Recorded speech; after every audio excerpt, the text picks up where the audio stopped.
بچوں کو کس طرح ڈیل کیا. میں روزانہ میرے پاس بچہ گستاخ ہے، بچہ نافرمان ہے، باپ جی بچہ سنتا نہیں ہے، بچہ یہ ہے، بچہ وہ ہے. ایک نبی کی حدیث سن لو، بچے تمہارے غلام ہیں. آپ سب باپ بیٹھے ہو، جتنے آپ ٹیچر بیٹھا ہو اب سب باپ بیٹھے ہو. جو مستورات ٹیچر ہیں وہ بھی ماں بیٹھی، اور اصلی باپ اور ماں بھی بیٹھے ہوئے. میرے نبی نے فرمایا اکرموا اولادکم، اپنے بچوں کو عزت دو، عزت دو. میرے نبی کیسے عزت دیتے تھے؟ حضرت فاطمہ گھر میں انٹر ہوتی، اور یہ حضرت فاطمہ کا آنا کوئی 8ویں دن نہیں ہوتا تھا، گھر کے ساتھ گھر تھا، 2-4 گھر چھوڑ کے حضرت فاطمہ کا گھر تھا. ہر دوسرے تیسرے دن حضرت فاطمہ آتی ہیں. میرے نبی چیئر پہ بیٹھے ہیں، زمین پر بیٹھے ہیں، چارپائی پر بیٹھے ہیں، لیٹے ہوئے ہیں. جو ہی فاطمہ کو دیکھتے آپ کھڑے ہو جاتے. سبحان اللہ. کوئی اپنے بچوں کے لیے کھڑا ہوتا؟ آپ لوگ کلاس روم میں آتے ہو تو آپ کے لیے بچے کھڑے ہوتے ہیں، اور میرے نبی کا یہ بچے آپ کی اولاد ہیں. میرے نبی کھڑے ہو جاتے، اور وہیں نہیں کھڑے رہتے تھے بلکہ تیزی سے آگے بڑھتے تھے اور جا کر حضرت فاطمہ کا ہاتھ پکڑ لیتے تھے مسافر کے، اور پھر دیکھو مجھے یوں بوسہ لیتے، پھر ہاتھ پکڑے پکڑے پکڑے لے کر آتے، پہلے حضرت فاطمہ کو بٹھاتے پھر خود بیٹھتے تھے. اپنے اخلاق اچھے کرو، اپنا چہرے کو خوبصورت کرو. جو اللہ نے دے دیا، اس کو مسکرانے سے سجاؤ. مسلمان کو مسکرا کے ملنا بھی صدقے کا ثواب ہے. اور اس موبائل نے تباہی پھیر دی ہمارا. بچہ بات کر رہا ہے اور اماں لگی ہوئی ہے ڈرامے دیتے، ہاں بتاؤ سن رہی ہوں، بکو کیا بک رہے ہو، سن رہی ہوں. دیکھو اللہ کے واسطے یہ فون ہے بھائی، فون ہے، اسے ضرورت کے لیے استعمال کرو، اس کو اپنے لیے لعنت مصیبت نہ بناؤ. ایک خاتون پیپر چیک کر رہی تھی، ٹیچر تھیں، تو چیک کرتے کرتے رونے لگی. تو ان کے خاوند نے پوچھا کیا ہوا؟ تو انہوں نے پیپر آگے کر دیا، roll number dash dash dash. تو اس میں تھا کہ تم کیا بننا چاہتے ہو، ایک کوشچن تھا، تم کیا بننا چاہتے ہو. تو اس بچے نے یہاں سے شروع کیا، I want to be a smartphone. یہاں سے اس نے یہ بات، چھوٹے بچوں کا پیپر، تو وہ پڑھا کہ بھئی میں اسمارٹ فون بننا چاہتا ہوں، چونکہ میرے ماں باپ جتنا فون کو اہمیت دیتے ہیں اتنا مجھے اہمیت نہیں دیتے، تو میں اسمارٹ فون بننا چاہتا ہوں. تو اس کے خاوند نے کہا تو اس میں تو کیوں رو رہی؟ کہا تمہیں پتہ یہ رول نمبر کس کا ہے؟ کہا نہیں. کہا یہ تیرے میرے بچے کا ہے. میرے نبی نے ایک زندگی سکھائی. آپ گھر میں آتے تھے مسکراتے ہوئے آتے، اظہار محبت فرماتے تھے. عرب کے ماحول میں بیوی سے اظہار محبت عیب تھا، اور گرل فرینڈ بنانا ایک فخر تھا.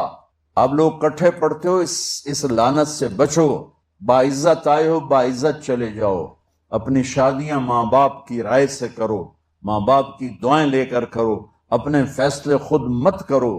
یہ کیا کریں، اب بچے بچیاں کٹھے پڑھتے ہیں تو اس قسم کی لعنتیں چلیں گی تو صحیح، لیکن میں جتنا بچ سکتے ہو بچو. اپنے فیصلے ماں باپ کے حوالے کرو، اپنے فیصلے ماں باپ کے حوالے کرو. چونکہ جتنی عشق کی شادیاں ہوتی ہیں وہ ساری ہی ناکام ہوتی ہیں. عرب کے ماحول میں اظہار عشق بیوی کا عیب اور گرل فرینڈ کے لیے اشعار. اس کلچر میں بھرے مجمع میں ایک آدمی پوچھتا یا رسول اللہ من احب الناس الیک، آپ کو سب سے زیادہ کس سے محبت ہے؟ تو اپنے نبی کی سنو. آپ نے زور سے فرمایا عائشہ سے. وہ ہل گیا، کہنے لگا ارے یہ کیا ہوا یا رسول اللہ، میرا مطلب یہ نہیں ہے، میرا مطلب ہے کہ مردوں میں کس سے زیادہ پیار ہے. تو آپ کو پتا چل گیا، اس کی نبض پہ ہاتھ رکھ لیا کہ اس کو ہضم ہی نہیں ہوا کہ میں نے عائشہ کا نام لے دیا. اب آپ نے کہنا تھا ابو بکر سے، تو آپ نے کہا عائشہ کے ابا سے، عائشہ کے ابا سے. آپ اتنے کائنات کا بوجھ سر پہ اٹھا کے زندگی گزاری اور اپنے حسنین کے لیے روزانہ وقت نکالتے تھے. 7 بر اعظم کے انسان اور قیامت تک کے انسانوں کی ذمہ داری سر پر ہو، اور وہ روز بچوں کے لیے وقت نکالیں. این اللقا، میرے شرارتی بچے کدھر ہیں؟ روزانہ دوسرے تیسرے دن آپ حسنین کو ٹائم دیتے. اب کیسے ٹائم دیتے؟ دیکھو ان کے لیے آپ ان کے لیے ہاتھ بھی بچھا دیتے اور پاؤں کے گھٹنے بھی اٹھا دیتے. ہاتھ اور گھٹنے لیول کر کے کمر پورا جیسے سواری کا ہوتا ہے. آؤ بھائی بچوں اپنے اونٹ پہ چڑھ جاؤ. دونوں بچوں کو اوپر چڑھا کر کمرے میں چکر لگاتے، پھر کہتے تمہارا اونٹ کیسا ہے. پھر دونوں کو اتار کے زینب کو اوپر چڑھاتے، پھر کہتے اوپر سے آ گئے حضرت جابر ایک دفعہ کہ حسنین اوپر چڑھے ہوئے تھے، بڑی عالی شان سواری ہے بھائی، بڑی عالی شان سواری ہے بھائی. تو میرے نبی نے نیچے سے کہا بڑے عالی شان سوار ہیں بھائی، بڑے عالی شان سوار ہیں بھائی، میرا سب سے بڑا سرمایہ میری اولاد ہے، میں نے اسے ٹائم نہ دیا، میں نے اسے یہ سب آپ کی اولاد بیٹھے ہوئے ہیں، سب آپ کی اولاد بیٹھے ہوئے ہیں. ٹیچر کا رتبہ بہت بلند اللہ نے بنایا ہے. میرے نبی ٹیچر بن کے آئے، بادشاہ بن کے نہیں آئے، حاکم بن کے نہیں آئے، تاجر بن کے نہیں آئے، میرے نبی معلم بن کر آئے. مقدس ترین نسبت، یہ سب آپ کی اولاد ہے. یہ اگر اچھے انسان بنتے ہیں، میرے 5 بچے ہیں، کتنا کو صدقہ جاریہ بنیں گے؟ آپ کے 10,000 بچے ہیں، اگر یہ ایک بچہ صحیح چلے، نیک بنے، آپ خود جو کتنا بڑا آپ نبیوں کے ساتھ اٹھائے جائیں گے. یہ اتنا عالی شان مرتبہ ہے انسانیت کے لیے، معلم بننا، ٹیچر بننا. لیکن پھر نبی کی زندگی پڑھو، نبی والے اخلاق پڑھو کہ میرے نبی نے کیسے زندگی، کیسے خوبصورت طریقے سے اپنی اگلی نسل کو سنبھالا. آخری بات اس میں ہے وَعَلَّمَ آدَمَ الْأَسْمَاءَ كُلَّهَا، علم کی اہمیت. ایسے میں ٹکڑے چند آیات بتا رہا ہوں، میں سارا کہاں اس کا احاطہ کر سکتا ہوں. ساری رات بھی ہم بیٹھے رہیں تو مشکل سے ایک پارہ پورا ہوگا. تو جو اس میں مجھے تھوڑا سمجھ میں آتا ہے کہ آج کے لحاظ سے اس کی ضرورت ہے، تو جو سارا ہی ضروری ہے، سارے قرآن کی ضرورت، جو زیادہ اس میں اہم ہے وہ بتا دیتا ہوں. علم انسان کو عزت دیتا ہے، زینت بخشتا. وہ علم دنیا کو ہو یا دین کو. ہمارے جو دینی حلقے ہیں نا، دینی مدارس، اس میں علم کہتے ہیں قرآن و حدیث ہے اور باقی سب فن ہے، وہ علم نہیں ہے، فنون ہے. ہوتی نہیں ہوگا. یہ عجب کی بات، دنیا ہو یا دین ہو، علم ہے. آپ کو قرآن سے پیش کرتا ہوں وَعَلَّمْنَاهُ صَنْعَةَ لَبُوسٍ لَكُمْ، فَنَّنَّاهُ، ہم نے اسے فن دیا زرہ بنانے کا. یہ علمنا ہے. داؤد علیہ السلام زرہ بناتے تھے، لوہا ان کے ہاتھ میں موم بن جاتا تھا، تو اس سے جیسے عورتیں سویٹر بناتی تھی پہلے زمانے، تو ایسے کر کے ہاتھوں سے زرہ بنا لیتے تھے جو پھر پہنی جاتی تھی تلوار سے بچنے کے لیے. تو اس کے لیے لفظ علمناہ صنعۃ لبوس لکم لتحصنکم من بأسکم، یہاں علم کا لفظ آیا. علم الانسان ما لم یعلم، یہاں علم کا لفظ آیا ہے. تو اس عجب سے نکلو کہ ہم علم پڑھ رہے ہیں، لوگ فن پڑھ رہے ہیں. دنیا کی ہر چیز کا جاننا علم ہے، اور آخرت کی، دین کی، شریعت کی ہر چیز کا جاننا علم ہے. جیسے معدنیات بے شمار ہیں، سب معدنیات ہیں، لیکن سونے کی قیمت سب سے اعلیٰ ہے، ہیرے کی قیمت سب سے اعلیٰ ہے. سارے علوم ہیں، اور علم میں سب سے بڑا علم قرآن کا ہے اور حدیث پاک کا ہے. آپ بچوں سے کہتا ہوں، ہمارے ملک میں فقہ کا غلبہ ہے. فقہ، اب پشاور سے کراچی جاؤ تو آپ کو ہزاروں دارالافتاء ملیں گے، اور تخصص فی الافتاء، فتوے کا کورس ہو رہا ہے. پشاور سے کراچی تک آپ کو ایک مدرسہ نہیں ملے گا جہاں قرآن کے حسن و جمال کو بتایا جا رہا ہو، سیرت کے حسن و جمال کو بتایا جا رہا ہو. تخصص فی الحدیث بہنا تو ضعیف کے لحاظ سے اور صحیح کے لحاظ سے اور سند کے لحاظ سے اور متون کے لحاظ سے کوئی حدیث اپنی ذات میں اس کے حسن کو کیسے اجاگر کیا جائے، یہ آپ کو کہیں نہیں ملے گا. تو علم صرف و نحو بلاغت بلاغی نکات نہیں، علم تو قرآن و حدیث ہے. قرآن سے جڑو، حدیث سے جڑو. اگر آپ کے بچے کالجوں میں پڑھ رہے ہیں، انہیں علم کا شوقین بناؤ، انہیں ڈگری کا شوقین نہ بن. بٹ ماں باپ کو بھی کہتے ہیں ڈگری لگ جائے، نوکری لگ جائے، بات ٹھیک. کوئی ریسرچ ہمارے ڈاکٹروں نے آج تک نہیں کی، کوئی ریسرچ، کوئی جو وہاں سے چھپ کے آتا ہے وہی آگے سنانا شروع کرتا. پہلا ہارٹ اٹیک مجھے ہوا 2010، مکھن نہیں کھاؤنا، گھیو نہیں کھاؤنا، جی ریڈ میٹ نہیں کھاؤنا، اے نہیں کھاؤنا، او نہیں کھاؤنا، کولیسٹرول بچ جائے گا. اب انجائنا ہوا، شکر ہے اٹیک نہیں ہوا. دوسرا پڑا مکھن بھی کھا سکتے ہو، گھی بھی کھا سکتے ہو، انڈا بھی کھا. کیوں کہ ادھر سے ریسرچ تبدیل ہو گئی ہے کہ اس سے کولیسٹرول نہیں بڑھتا. میں کہ تجھے صرف فیصد لانا سے بیٹھے ہوئے. ہمارے اندر ریسرچ ختم ہو گئی. سائنس، علم تو ایک اللہ کا عطیہ ہے. کوریا والوں نے انگریزی سیکھی تھی، علم سیکھ. جاپان والوں نے انگریزی سیکھی, علم سیکھی. چائنا والوں نے انگریزی سیکھی, علم سیکھا, اپنے نسل کو اس پہ قربان کیا ہے, تو دنیا کو لیڈ کر رہے ہیں. ہماری ہر شے باہر سے آئے. ہمارا بڑا پڑھا لکھا ہوا جو باہر سے پڑھ کے آئے, وہاں بھی جیلی ڈگریاں مل جاتی. اتنے کوئی جبریل بیٹھے ہیں, فرشتے, انسان بیٹھے ہیں, ہر جگہ جیلی ڈگریاں ملتی. تو مجھے درد یہ ہے کہ مسلم امت ایسے سوئی پڑی ہے کہ بس پکی پکائی لب جائے. پیش نظر ابراہیم علیہ السلام کے لیے آگ جلائی گئی, تو ایسی جلی کے اوپر سے پرندہ اڑے تو نیچے گر جائے جل کر, اور ایسی جلی کے قریب جانا مشکل ہو گیا, پھینکنا مشکل ہو گیا. پھینکیں کیسے؟ قریب جائیں تو پھینکیں. اتنی بھڑک اٹھی کہ اوپر سے اڑتا پرندہ بھی اس کے شعلوں زد میں آتا تھا, اور قریب جانے کا سامان ختم, قریب جائیں تو خود جلتے. تو ابراہیم علیہ السلام سے کہنے لگے چلو آگ میں چلے جاؤ. وہ کہنے لگے پھینکو مجھے. اب ان کو سمجھ میں نہ آئے پھینکیں کیسے, جو ایسی وہ کوئی چیز تو ایجاد ہوئی نہیں تھی جس سے پھینکا جائے. بڑے پریشان کیا تھا, قریب جائیں تو خود جلیں. تو شیطان آیا, اس نے منجنیق تیار کر, ایک بڑی غلیل, بعد میں یہ توپ بن گئی, پتھر پھینکنے کی توپ. تو اس میں جیسے ایک سپرنگ کے ساتھ اس کو یوں کھینچا, پھر اس کو چھوڑا تو پش کیا اور یوں چیز اڑتی ہوئی آگے جائے. تو اس نے ان کو منجنیق تیار کر کے اس میں انہوں نے ان کو باندھا, آگ کو باندھ کے ڈالا اور چھوڑ دیا.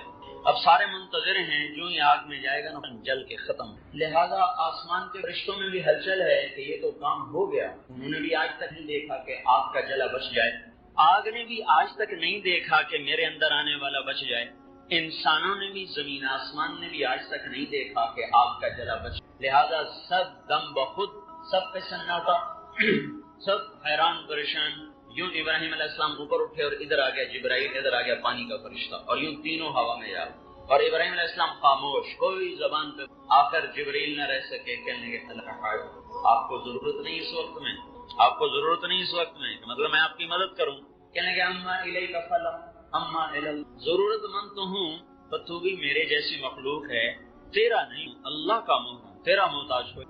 ان کو یہ پریشانی کہ یہ تو نہ مانگ رہے نہ ہم سے کہہ رہے. تو کہنے لگے اچھا اگر اللہ سے محتاج ہو, اس سے نہیں مانگتے تو اللہ سے تو مانگو. تو ارشاد فرمایا کیا وہ دیکھ نہیں رہا کہ میں کہاں جا رہا ہوں؟ حسبی سؤال علمہ بحال, میرا حال ہی سوال ہے. کیا خبر وہ جلانا چاہتا ہو یہ دعائیں کر بیٹھ تو کہیں منشا کے خلاف نہ ہو جائے, اور اگر وہ چلانا بچانا چاہتا ہے تو پھر میرا حال معلوم ہے, ضرورت نہیں ہے میرے کہنے. تو اللہ تعالیٰ اب ایک صرف قصہ نہیں سنا, اللہ ایک ذہن بنا ہے کہ اے میرے بندو, یہ ساری کائنات تمہارے رب کی غلام ہے, اس سے وہ ہوتا ہے جو تمہارا اللہ چاہتا. جب آگ کے شعلوں پر آئے تو اللہ کا حکم بدل گیا, یا نار کونی بردا وسلاما علی ابراہیم, اے آگ ٹھنڈی ہو جا. اس طاقت سے یہ حکم آیا کہ ابراہیم علیہ السلام تو کانپنے لگے. پھر حکم آیا وسلام, سلامتی کے ساتھ. آگ نے باہیں پھیلا دی جیسے ماں بچے کو کے لیے باہیں پھیلاتی ہے, گود میں لیے جیسے ماں بچے کو گود میں لیتی ہے, آرام سے انگاروں پر بٹھایا جیسے پنگھوڑے میں لٹاتی ہے. اللہ تعالیٰ نے آگ کو ٹھنڈا کر دیا, شفاف کر دیا, سفید کر دیا. جبریل نے آ کے پر مارا پانی کا چشمہ, دوسرا پر مارا انار کا درخت. یہ وہ نظام چل رہا ہے جو اسباب سے بالا تر ہے. آگ میں پانی کا کیا تصور, اور ایک پر مار کے اس میں سے درخت نکلے, نکلتے ہی بڑا ہوتی پھل دے, پھل پک جائے. یہ سارا علم زراعت کے خلاف ہے. آج ساری باٹنی اور ساری کیمسٹری کا علم فیل ہو. آگ میں جانے کے بعد کیمیکل ری ایکشن ہونا چاہیے, تو کیمسٹری کا علم ختم ہو گیا. اور آگ میں درخت کا کیا تصور, تو باٹنی کا علم سارا فیل ہو گیا. اللہ تعالیٰ نے ساری باٹنی ساری کیمسٹری کو ایک حکم سے توڑ کے دکھا دیا کہ تمہارا سارا علم اس وقت تک نفع دیتا ہے جب تک اللہ چاہتا ہے. جب اللہ اسے بدلتا ہے تو کائنات مل کر اس کے فیصلوں کو ہٹانے. پانی اگلتا ہوا ٹھنڈا, درخت سایہ دار پھلدار مزیدار انار کا, اور ابراہیم علیہ السلام کو کپڑے پہنائے جو نہ کھڈی سے نکلے, نہ مل سے نکلے, نہ کاٹن سے نکلے, نہ فائبر سے نکلے, اللہ کے دست قدرت سے وجود میں آئے. اور ابراہیم علیہ السلام کو پہنائے گئے. آگ کو صاف و شفاف کر دیا. سارے بابل نے منظر دیکھا کہ وہ بیٹھے ہیں ابراہیم, حتیٰ کہ باپ بھی پکار اٹھا, نعم ربک یا ابراہیم, تیرے رب کے کیا کہنے, بڑا زبردست ہے تیرا رب, بڑا زبردست ہے تیرا رب. ایمان نہیں نصیب ہوا, لیکن اللہ کی عظمت ایک دفعہ اس کے منہ سے بھی نکلی کہ اللہ بڑی طاقتور ذات. یہ قصہ سنانے سے ہمیں کیا اللہ بتلانا چاہتے ہیں؟ ہمیں یہ بتلانا چاہتے ہیں کہ مادیات نباتات کے جمادات کے سونے چاندی کے غلام بن کے مت چلو، سب کچھ اللہ کا ہے، اللہ کے غلام بن کے چلو، یہ اللہ ہمیں بتانا چاہتے ہیں۔ یا اللہ میں نے تو اپنے بچے کو اور بیگم کو تیرے اس وادی میں جس میں نہ گھاس ہے، نہ تنکا ہے، نہ درخت ہے، نہ پانی ہے، نہ انسان ہے، غیر ذی زرع، میں نے وہاں چھوڑ دیا ہے، تو جان اور یہ تیرے بندے ہیں اور یہ جانے، اور واپس چلے گئے۔ ستارے بھی جھانک جھانک کے دیکھتے ہوں گے کہ یہ بی بی یہاں کیا کر رہی، پتھر پہاڑ بھی گمسم تو پہلے ہی ہوتے ہیں، لیکن ان کی بھی دل کلیجے ہل گئے ہوں گے کہ یہ کیا ہو رہا ہے یہاں۔ اللہ کی طرف سے حکم آیا کہ بچے کو میرے نام پہ قربان کر دو۔ وہ چھری ہاتھ میں لی، اس پوزیشن میں آسمان دیکھا، یا اللہ کیا تو مجھ سے ناراض ہو گیا ہے کہ میرے دل میں اسماعیل کی محبت بہت جگہ پکڑ گئی ہے؟ نہیں میرے مالک، دیکھ میں آج تیرے نام پہ قربان کر رہا ہوں، یا میرا کوئی امتحان ہے تو مجھے اس میں کامیابی دے۔ تو آسمان کے فرشتے بھی رونے لگے۔ اور یہ اس واقعے میں کوئی بچہ ذبح نہیں ہونا تھا، اور یہ بچے کو جدا کرنا کوئی اللہ کی مجبوری نہیں تھی، ایک انسانیت کو پیغام دینا تھا کہ اللہ جو کہے اس کو پورا کر دو، یہی تمہاری اصل مقصد قربانی کا۔ ہم جانور قربانی کا کرتے ہیں کہ ہم اپنے حرام جذبات پہ چھری چلاتے، یا اللہ تیری مانیں گے، تیرے نبی کی مانیں، اور اس کے خلاف جو چیز آئے گی یا اللہ ہم اس سے بچ کے چلیں گے، یہ اس قربان۔ السلام علیکم ورحمۃ اللہ وبرکاتہ۔ بسم اللہ الرحمن الرحیم، والصلاة والسلام علی رسولہ الکریم وعلی آلہ وصحبہ اجمعین۔ اللہ تعالیٰ نے ہمیں یہ زندگی دی ہے ایک امتحان کے لیے، اور بہت مختصر امتحان ہے، چند دہائیوں میں زندگی کا اختتام ہو جاتا ہے، پھر ہم ایک ہمیشہ کی زندگی میں داخل ہو جاتے ہیں جہاں کا دار و مدار ہمارے اعمال پر ہے۔ اگر اچھے اعمال ہیں تو بہت خوبصورت زندگی کی ابتدا ہوگی، پھر انتہا نہ ہو۔ اگر اللہ کو ناراض کر کے کوئی مر گیا تو بہت خوفناک انجام ہوگا۔ اس بات کو سمجھانے کے لیے اللہ نے 1.25 لاکھ کو بھیجا، اور ایک ہی اللہ تبارک و تعالیٰ کی ہم سے ایک ڈیمانڈ ہے، مطالبہ ہے، عبدی انت ترید و انا ارید ولا یکون الا ما ارید۔ میرے بندے، ایک تو ارادہ کرتا ہے، ایک تیرا رب ارادہ کرتا ہے، ہوتا وہ ہے جو تیرا رب چاہتا ہے۔ تو ایک ڈیل کر مجھ سے، فَإِن سَلَّمْتَ لِي فِي مَا أُرِيدُ كَفَيْتُكَ فِي مَا تُرِيدُ۔ تو میری مان لے دنیا، پھر میں ہمیشہ کے لیے تیری چاہت کو پورا کر دوں۔ وَإِن لَّمْ تُسَلِّمْ لِي فِي مَا أُرِيدُ أَتْعَبْتُكَ فِي مَا تُرِيدُ وَلَا يَكُونُ إِلَّا مَا أُرِيدُ۔ اور اگر تو نے وہ میرا چاہا پورا نہ کیا تو میں تجھے تیری چاہتوں میں تھکا دوں گا، اور ہوگا وہی جو تیرا رب چاہے۔ اس مختصر زندگی کو اللہ کی اطاعت میں گزار دیں، جو وہ چاہتا ہے وہ کر دیں، جس سے روکتا ہے اس کو چھوڑ دیں۔ ابراہیم علیہ السلام کی قربانی اسی سبق کو دہرایا گیا ہے، اور اس میں ہمیں یہی سبق دیا گیا ہے کہ اللہ جو مانگے وہ دے دیا جائے۔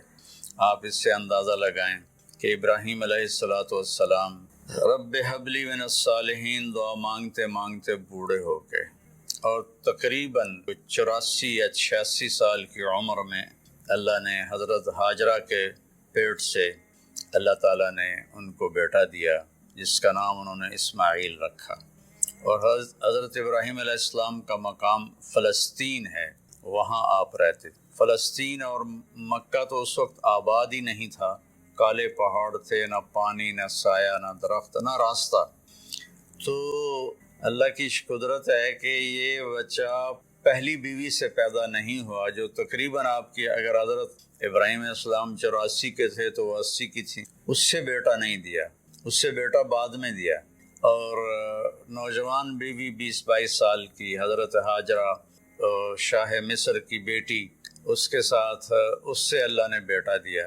تو بڑھاپے کی اولاد تو دل کو پکڑ لیتی، تو ابراہیم علیہ السلام کو ان سے بہت پیار، بہت محبت۔ ایک دم اللہ تعالیٰ کا حکم آیا کہ اس کو یہاں سے اپنی نظروں سے دور کر دو۔ اب کوئی اس کے سامنے انہوں نے لاجک نہیں مانگی، یا اللہ کیا مطلب، کس لیے، کیوں کر رہے ہو؟ 86 سال کی عمر میں بچہ دیا، اب کہہ رہے ہو آنکھوں سے دور کر دوں۔ کہ جی میرے رب، کدھر لے جاؤں؟ کہا جبریل آئے گا تمہیں راستہ بتائے گا اور تم اس کے پیچھے پیچھے چلو. تو جبریل انسانی شکل میں ایک اونٹنی پہ سوار، دنیا معجزات کی نہیں ہے ورنہ یوں پکڑ کے وہاں پہنچا دیتے. اونٹنی پہ سوار ابراہیم علیہ السلام اور حضرت سارہ اور اسماعیل یہ دوسری اونٹنی پر سوار، اور یہ کوئی 1500 کلومیٹر کا سفر طے کرتے کرتے کرتے کالے پہاڑ، کالی راتیں اور صحرا اور دشت و بیاباں اور کہاں کہاں سے گزار کر جب مکہ پہنچے، جہاں 4 پہاڑ تھے ایسے، ایک صفا، ایک مروہ، ایک جبل ابی قبیس، ایک کو جبل ہندی کہتے تھے، وہ تو مٹا دیا ہے سارا. ان 4 پہاڑوں میں ایک نشیب تھا، ایک گہری جگہ تھی. تو جب وہاں اترے تو سبحان اللہ، جبریل کہنے لگے یہاں اپنی بیگم اور بچے کو اتار دیں اور واپس چلے جائیں. تو جب ابراہیم علیہ السلام کو آگ میں ڈالا گیا تھا تو انہوں نے کچھ بھی نہیں کہا تھا، حسبی اللہ و نعم الوکیل، یہ پڑھتے ہوئے جا کر آگ میں کود گئے تھے. لیکن یہ منظر آگ میں کودنے سے زیادہ خوفناک تھا کہ ابراہیم علیہ السلام کی زبان مبارک سے نکلا، یہاں کیوں؟ یہاں تو نہ کوئی پانی، نہ سایہ، نہ درخت، یہاں کیسے؟ تو جبریل نے عرض کیا کہ آپ کے رب کی منشا ہے کہ یہ اس کو یہیں چھوڑ دیا جائے، اس بچے کی نسل سے آخری نبی پیدا ہوں گے، یہاں یہ اللہ کا گھر بنائیں. تو جبریل تو چلے گئے، ابراہیم علیہ السلام نے وہاں ان کے لیے کوئی تھوڑا چھپر وغیرہ یا بنایا یا نہ بنایا یا کسی کیکر کے نیچے، واللہ عالم، تاریخ خاموش ہے. اور وہ وہاں ان کو چھوڑا اور واپس ہو لی. جب واپس ہوئے تو حضرت ہاجرہ کہنے لگی آپ کدھر جا رہے ہیں؟ اور حکم تھا جواب نہیں دینا، وہ خاموش. تو حضرت ہاجرہ بچے کو گود میں لیا ہوا ساتھ ساتھ چل رہی ہیں، وہ اونٹنے کی رسی پکڑ کے پیدل وہ بھی چل رہے ہیں. 3 میل تک وہ ساتھ ساتھ چلتی رہیں اور یہی پوچھتی رہیں کہ آپ ہمیں کیوں چھوڑ کے جا رہے ہیں، کہاں چھوڑ کے جا رہے ہیں؟ تو آخر میں ان کو خیال آیا یہ اللہ کے نبی ہیں، تو کہنے لگے اللہ امر، کیا اللہ نے آپ سے کہا ہے؟ تو ابراہیم علیہ السلام نے سر ہلایا کہ ہاں. اذن لن یضیعنا اللہ. ایک اور ہاجرہ نے جنم لیا جس کا ایمان فرشتوں سے بھی اوپر جا چکا تھا، اور انہوں نے تنک کے کہا جاؤ پھر اللہ ہمیں کبھی ضائع نہیں کرے گا. اور اپنے ایک دم ان کی ہمت جوان ہو، اور وہاں ابراہیم علیہ السلام اونٹنی پہ سوار ہوئے اور چلتے چلتے پہاڑی پر چڑھے. حضرت ہاجرہ ان کو دیکھ رہی ہیں، پہاڑی سے نیچے اتر گئے. یہ بوجھل قدموں سے واپس ہوئیں. تو ابراہیم علیہ السلام وہاں جب بچے سے، بیوی سے، اونٹنی سے اتر گئے اور پھر اللہ کے سامنے ہاتھ اٹھائے، ربنا انی اسکنت من ذریتی بواد غیر ذی زرع عند بیتک المحرم. یا اللہ میں نے تو اپنے بچے کو اور بیگم کو تیرے اس وادی میں جس میں نہ گھاس ہے، نہ تنکا ہے، نہ درخت ہے، نہ پانی ہے، نہ انسان ہے، غیر ذی زرع، میں نے وہاں چھوڑ دیا ہے، تو جان اور یہ تیرے بندے ہیں اور یہ جانے. اور واپس چلے گئے. تو میں سوچا کرتا ہوں، ہمارے بچے چھوٹے چھوٹے تھے تو رات کو جب بجلی چلی جاتی تھی، وہ کسی کی آنکھ کھلتی تھی تو وہ چیخیں مارنا شروع کر دیتا تھا اندھیرے سے ڈر کے. اور آپ تھوڑا سا تصور فرمائیں، مسرات بھی سن رہی ہیں، مرد بھی سن رہے ہیں. ایک ماں ہے، اور خاص طور پر ماں کے احساسات کو ماں ہی محسوس کر سکتی ہے کہ جب رات آئی ہوگی، کالی سیاہ رات اور کالے پہاڑ اور کالے پتھر، سنسان وادی اور تیز ہوائیں، تو اس تنہا ستارے بھی جھانک جھانک کے دیکھتے ہوں گے کہ یہ بی بی یہاں کیا کر رہی. پتھر پہاڑ بھی گمسم تو پہلے ہی ہوتے ہیں، لیکن ان کے بھی دل کلیجے ہل گئے ہوں گے کہ یہ کیا ہو رہا ہے یہاں. ایک عورت بیٹھی ہوئی ہے، 20-22 سال کی عمر ہے، مصر کی شہزادی ہے، اور بچے کو گود میں لیے بیٹھی. تو اس طرح سے یہ ایک زندگی شروع. اور 3 دن کے بعد پانی بھی ختم ہو گیا اور چھاتیوں کا دودھ بھی ختم ہو گیا، چونکہ کھانا ختم ہو گیا. تو پھر جو صفا مروہ کے ساتھ انہیں پتہ تھا کوئی نظر نہیں آئے گا، کچھ نہیں ہو.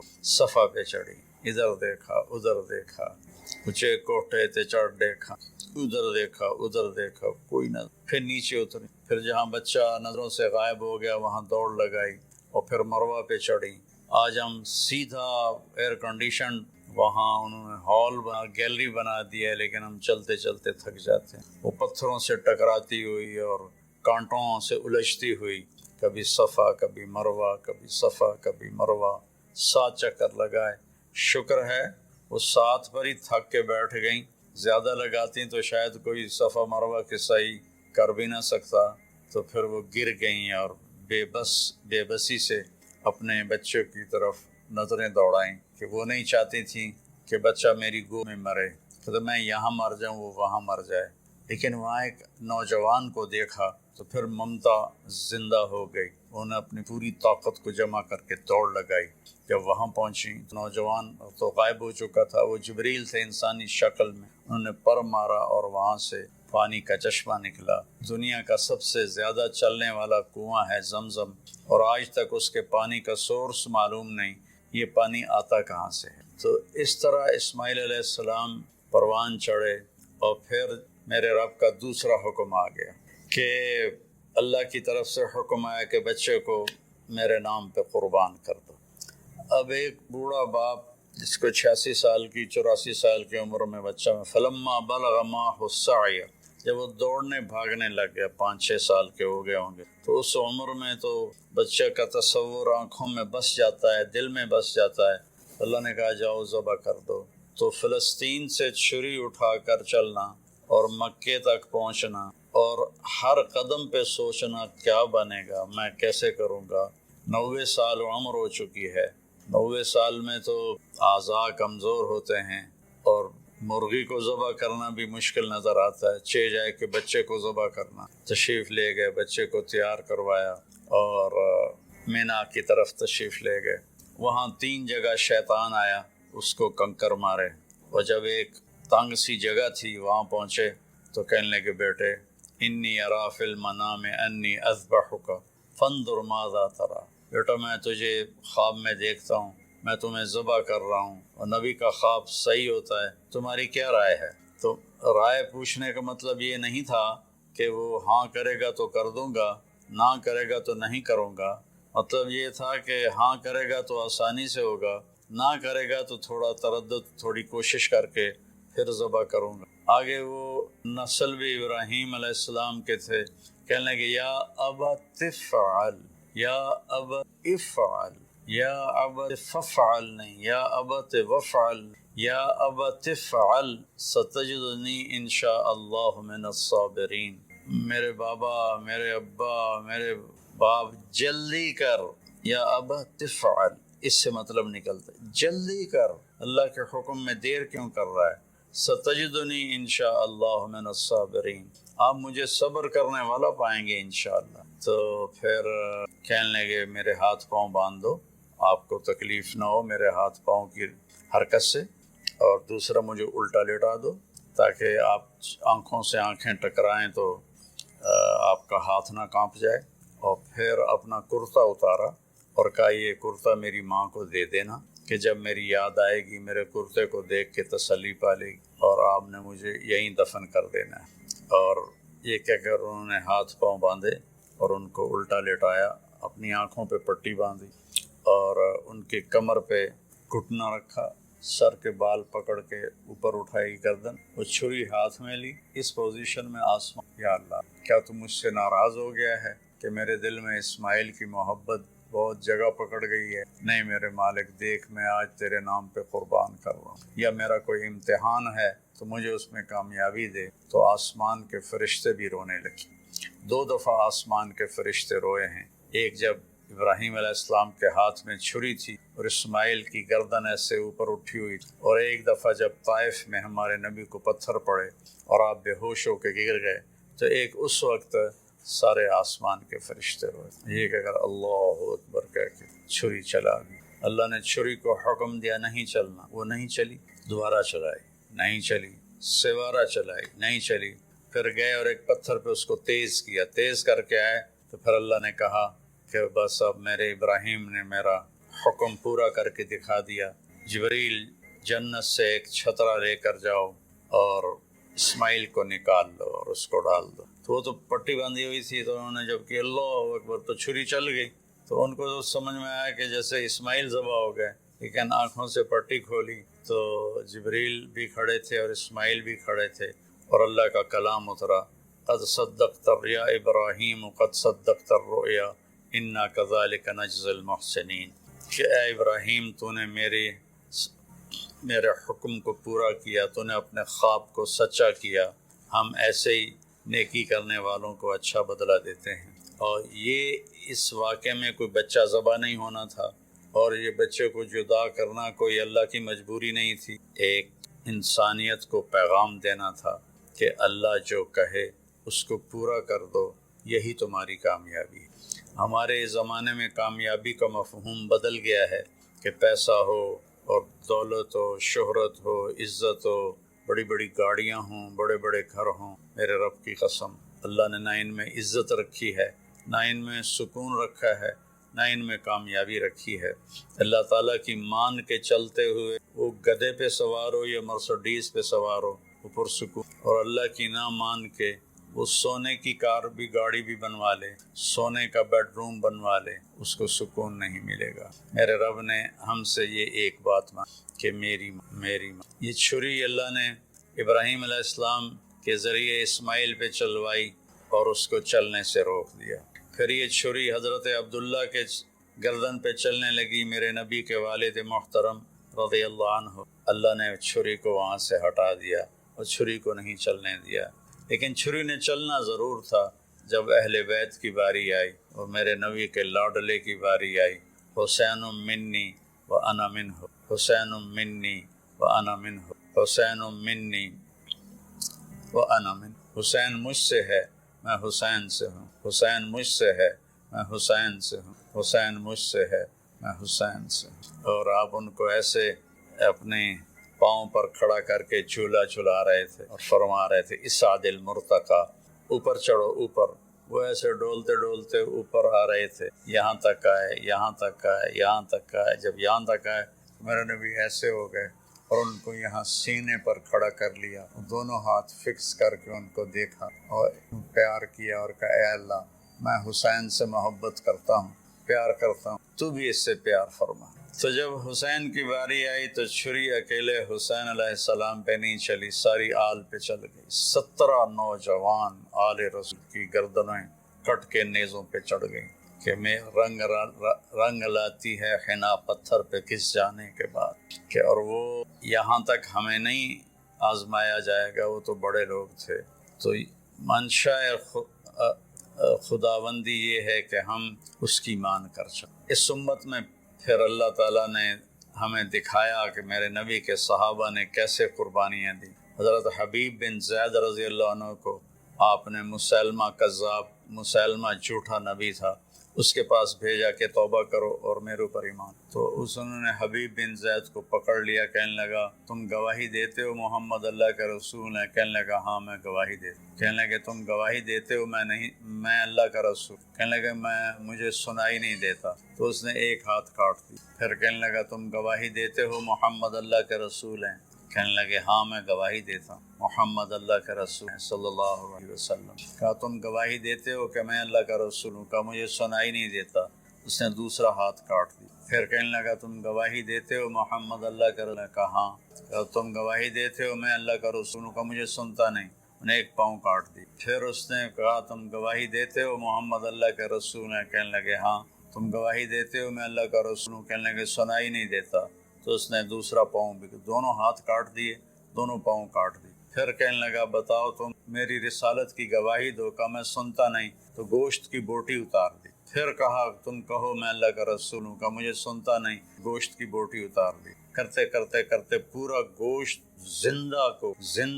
زندہ کی بوٹیاں کاٹ کے تڑپا کے ان کو شہید کیا۔ کس قدر دردناک موت ہے۔ لیکن جب یہ خبر ان کی والدہ حضرت ام عمارہ کے پاس پہنچی تو وہ کہنے لگی لہذا اليوم ارضعته وعند اللہ احتسبته، یہی دن دیکھنے کے لیے میں نے اسے دودھ پلایا تھا اور میں اللہ کی بارگاہ میں اجر کی امید رکھ۔ حضرت عبداللہ بن حذیفہ رضی اللہ عنہ رومیوں کی قید میں آ گئے تو رومیوں کو پتہ چلا کہ یہ صحابی ہے، تو وہ جو وہاں سردار تھا رومی، اس نے کہا تم عیسائی ہو جاؤ، میں تمہیں اپنی بیٹی بھی دوں گا اور آدھی سلطنت بھی دوں گا. تو وہ فرمانے لگے اگر تم مجھے پوری دنیا بھی دے دے اور صرف اتنا کہے کہ 1 سیکنڈ کے لیے تم عیسائی ہو جاؤ تو بھول نہیں. تو اس نے کہا اس کو سولی پہ لٹکا کرنا، اس کو دائیں بائیں تیر مارو، اس کو سیدھا نہ مارو تاکہ یہ ڈر جائے. تو انہوں نے ان کو لٹکایا لکڑی پر اور تیر چلا رہے ہیں ادھر ادھر اور سائیں سائیں سائیں تیر گزر رہے ہیں. پھر ان کو اتارا، کہنے لگے کیا خیال ہے؟ کہا وہی خیال ہے، میں اللہ اس کے رسول پہ ایمان لایا ہوں، میں کبھی نہیں ہٹوں. تو اس نے کہا بس ایسا کرو، کڑا میں تیل ڈالو اور اسے ابالو، ابل جائے تو اس کے 2 ساتھیوں کو ڈالو اور اس کے بعد اگر یہ ڈر جائے اور مان جائے ہماری بات تو ٹھیک ہے ورنہ اسے بھی ڈال. سارے لوگ جمع تھے، کڑا میں تیل ڈالا گیا، نیچے آگ ویسے کھولنے لگا. تو انہوں نے 2 مسلمان سپاہیوں کو اس میں ڈالا، جل کے اسی وقت کوئلہ بن گئے. جب ان کو کھینچ کے لے جانے لگے تو یہ رو پڑے. تو انہوں نے رومی سردار سے کہا کہ وہ رو رہا ہے، کہ بلاؤ، شاید ڈر گیا ہو. جب وہ آئے تو کہنے لگا کیا خیال ہے؟ کہا وہی خیال ہے جو پہلے تھا. کہا پھر تم روئے کیوں؟ کہا رویا اپنی بے بسی پر ہوں، میری ایک جان ہے جو اللہ پہ ایک پل میں قربان ہو جائے گی. کاش میرے جسم پر جتنے بال ہیں اتنی میری جانیں ہوتی اور میں ایک ایک جان کو تیل میں ڈال کے اللہ پہ قربان کرتا. تو رومی کا چہرہ ایک دم بدل گیا، اس نے سر جھکا لیا، کہنے لگا میرے ماتھے پہ بوسہ دے دے میں تمہیں چھوڑ دوں. کہنے لگا نہیں میرے سارے ساتھیوں کو. تو اس نے کہا سب کو چھوڑ دوں. تو حضرت عبداللہ بن حذیفہ نے اس کے ماتھے پہ بوسہ دیا. انہیں 200 کے 200 آدمی سوائے 2 جو شہید ہو سارے چھوڑ دی. جب یہ مدینہ پہنچے تو حضرت عمر رضی اللہ تعالیٰ عنہ کو واقعہ سنایا تو آپ نے سارے مدینے والوں کو جمع کیا، عبداللہ بن حذیفہ کو ممبر پہ بٹھایا اور کہا کہ میں اس کا بوسہ لے رہا ہوں سب سے پہلے، پھر تم سارے اس کے ماتھے کا بوسہ لو. تو حضرت عمر نے ان کے ماتھے کا بوسہ لیا اور باقی سب صحابہ نے بوسہ لیا. اور یہ مزاج کے ایسے تھے کہ اتنے مزاحیہ تھے، اتنے مزاحیہ مزاج کے تھے کہ ان کو حمار کہتے تھے. اور ایک دفعہ کسی نے شکایت کی یا رسول اللہ یہ عبداللہ بہت فضول باتیں کرتا، سبحان اللہ، اور ایسی بیکار باتیں کرتا رہتا ہے. تو آپ نے فرمایا دعوہ فإنہ یحب اللہ ورسولہ، اسے کچھ نہ کہو، یہ اللہ اس کے رسول سے پیار کرتا. تو یہ اصل مقصد قربانی کا، ہم جانور قربانی کا کرتے ہیں کہ ہم اپنے حرام جذبات پہ چھری چلاتے. یا اللہ تیری مانیں گے، تیرے نبی کی مانیں گے، اور اس کے خلاف جو چیز آئے گی یا اللہ ہم اس سے بچ کے چلیں گے. یہ اس قربانی کا فلسفہ ہے. اللہ مجھے، میرے سارے بہن بھائی اور پوری امت مسلمہ کو، میرے پاکستانی عوام کو اللہ اس کی سمجھ نصیب فرمائے، مجھے بھی سمجھ نصیب فرمائے کہ جب ہم دنیا سے جائیں تو اللہ ہم سے راضی، ایسے نہ جائیں کہ اللہ ہم. السلام. اللہ کہتا خلط عملا صالحا وآخر سیئا. پھر کچھ بندے ایسے ہیں کبھی نیکی بھی کر لیتے ہیں کبھی گناہ بھی کر لیتے ہیں. یہ اللہ تعالیٰ قرآن میں خود بتا رہے ہیں کہ میرے کچھ بندے ایسے ہیں کبھی بڑے نمازی بن جاتے ہیں کبھی مسجد کا راستہ ہی بھول جاتے ہیں، اور کچھ بندے ایسے ہیں جنہوں نے جب سے آنکھ کھولی ہے اس دن سے لے کر آج تک ایک کام اللہ کو راضی کرنے والا نہیں. ایسوں سے بھی دنیا بھری پڑی. اور ایک بہت بڑا دنیا کا طبقہ ہے جو اللہ کو جانتا ہی نہیں ہے، جانتا ہے تو غلط طریقے سے جانتا ہے. اور ایک بہت بڑا طبقہ ہے جو اللہ کو مانتا ہی نہیں، کہ ہے ہی نہیں، ایتھیسٹ ہوں میں ایتھیسٹ. تو میرے بھائیو، میں اللہ کی قسم کھا کے کہہ رہا ہوں کہ کس محبت سے اللہ نے ان لوگوں کو پکارا ہے، کاش میں آپ کو اس کی وضاحت کر سکوں. یا عبادی الذین اسرفوا علی انفسہم. مجھے اپنے بیٹے پر بھی غصہ آتا ہے تو میں کہتا نکل جا، تو اولاد ہی نہیں ہے. میں دین سیکھنے جانا چاہتا تھا، میرے والد رحمۃ اللہ علیہ مجھے ڈاکٹر بنانا چاہتا، میں اس سے بہتر راستہ اختیار کر رہا تھا، لیکن میرے باپ کی مرضی نہیں تھی. تو انہوں نے مجھے فرمایا جی تو مولوی بننا ہے تو میرے گھر ہی چوں نکل جا. میرے کانوں میں وہ الفاظ آج بھی.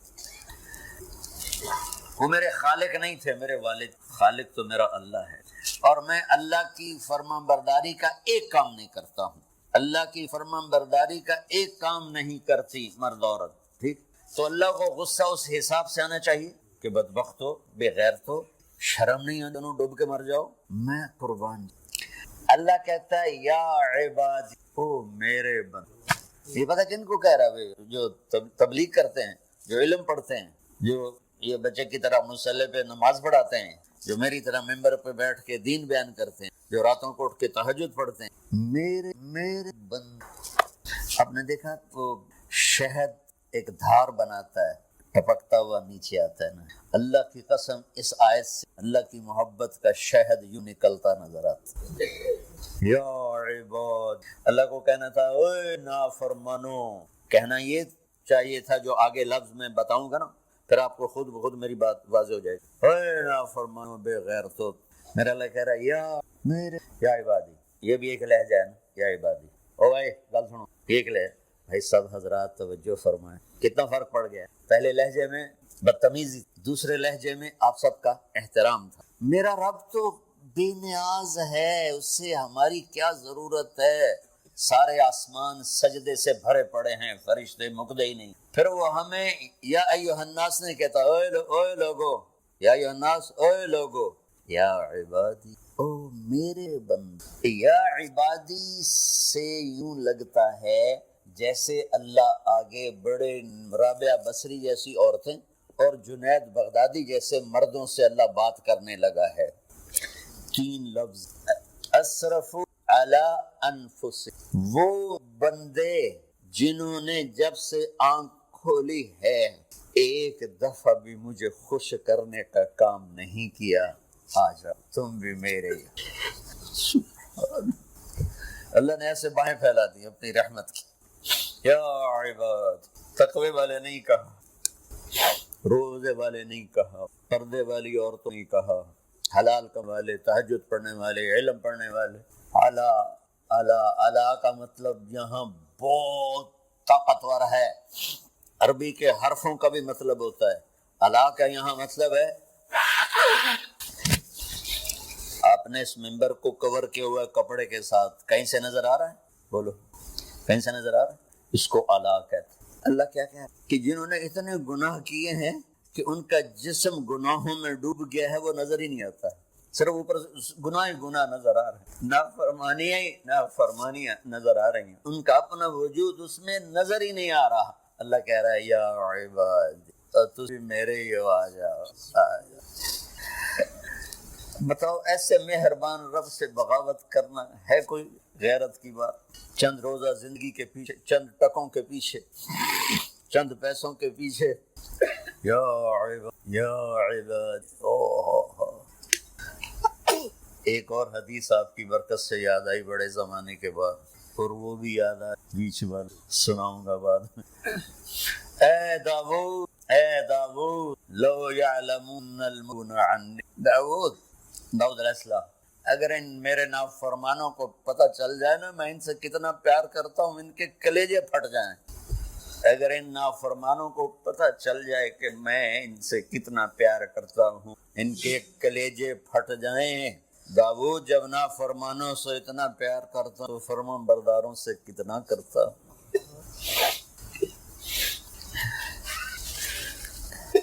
آگے بات کیا کی ہے کہ ساری دنیا نے تمہیں جہنمی بنا دیا ہے، تسی پکے دو، تھوڑی بخشش کوئی، لیکن میں تمہارا رب جس کی تم نے زندگی میں ایک دفعہ بھی نہیں مانی، میں تمہیں خوشخبری دے رہا ہوں، لا تقنطوا الرحمہ